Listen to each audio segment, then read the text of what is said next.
So you want to know how to build your own electrolysis tank? Well, everyone keeps asking me, so why don't I show you guys? Come on. All right, so this is my etank with no water in it. It's just a 55-gallon drum that I found on Marketplace. This one was full of glycerin, which is just like food grade sugar stuff. So I cut the top out of it, rinsed it all out. And since there's not water in here, you can see I have all of these metal, these are all stainless steel pieces of sheet metal that are just wired to the negative side of this power supply. And then the positive side, or the black wire, will go on the cast iron skillet that I put on the board that goes down in here. And now that it's all cleaned up, I think it's time to fill it up.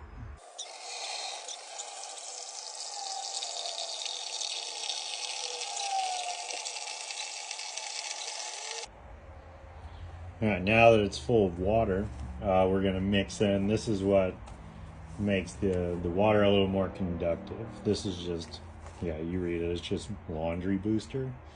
You use 1/3 cup of this for every 5 gallons that you go through of water. So for this, I'm actually gonna put like 3 cups of it in.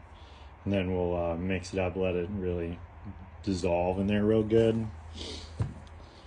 But that's the key to this. You definitely want to make sure that it's all got enough time to dissolve. It'll go a long way for you in your tank if you let it dissolve. You don't want it all just making like chalk on the bottom, otherwise it's not going to clean your pans as well.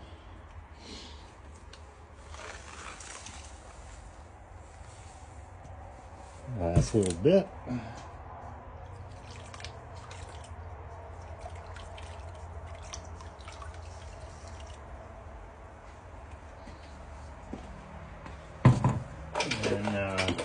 And then I'm gonna sit and stir this with this, like my sweet plastic shovel that's a little kid's.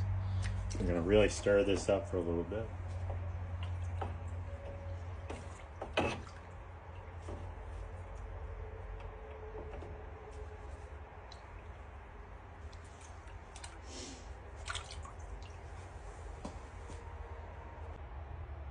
And here it is with all the laundry booster all mixed into it.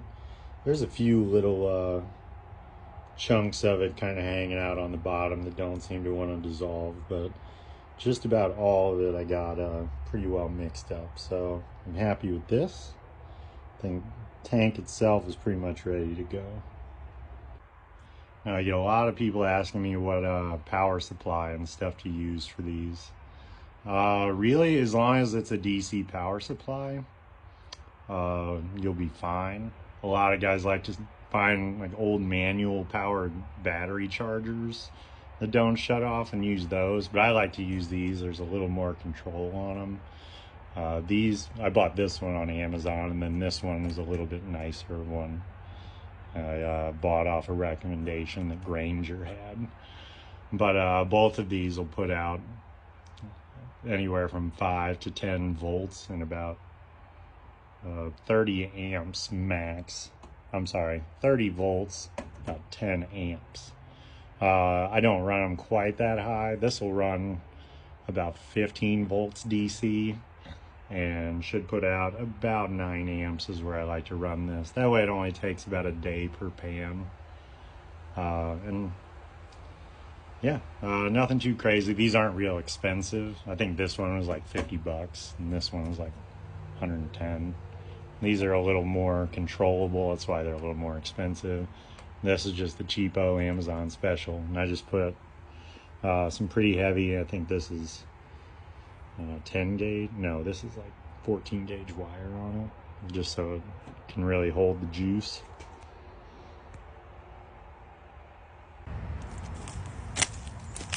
Yeah, this one will do. Who knows how long it's been out here? Jesus. Alright. Alright, and this is how I rig these up to go in the tank. So I just have the black wire from my power supply and go into this baling wire. Just wire nutted on. And that's wrapped around here and that's wrapped around the handle. It's really all you need to do. And it should be plenty conductive enough. So yeah, we'll dip.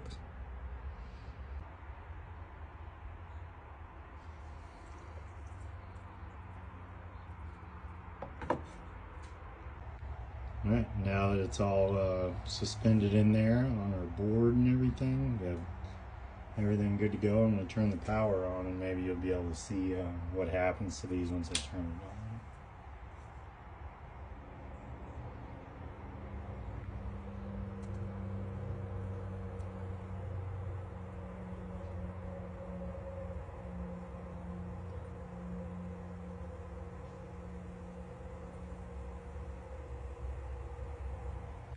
So yeah, after about a day or two, we'll probably check on this tomorrow, so about a day. Yeah, we'll check on it. It should be pretty rust free. Hope you guys liked.